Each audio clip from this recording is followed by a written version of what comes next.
বাবা হ্যাঁ লজ্জা খেয়ে নিলে এত বয়স হলো আমার এত বয়স হলো এই ঘরের কিনা এই সন্ধ্যেবেলায় ঝাঁট পাট গুলা কিনা আমাকে দিতে হবে আর তুই কত সাত করে একটা ছেলে বিয়ে দিয়ে বউ এনেছিলাম খালি আরামে থাকবো বউ খালি কাজ করবো মা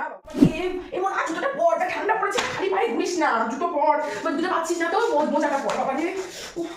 তুমি যা সারের মতো চিৎকার করতে করতে আসছে না ভয় লেগে গেল তো ভূমিকম্প নাকি হচ্ছে শীত যেন তোমার একা লাগছে দেখো আমি সোয়েটার পরে কিছু না ঝাড় দিচ্ছি গায়ে গরম লাগছে কাজ করে দেখে ঠান্ডা লাগবে না আর এই যে বিটি ছেলে এগুলো কি ধরনের কি ধরনের অলক্ষী মতো কাজ করছে এগুলো এই ঘরে দিতে পারে কাজ করে মা লক্ষ্মীর বাসে ঘরে মা লক্ষ্মী বৃহস্পতিবার যদি এগুলো কি হচ্ছে ও সব শীত ফিটা কিছু জানি না ওই সব জুতো মতো পরা যাবে না আমি বলে দিলাম তুমি জুতো মতো খোলো আর হ্যাঁ আমার নাতি করছে করবো নাতি রানি পড়ুক ওরা ছোট বাচ্চা সেটা নিয়েও আপনার সমস্যা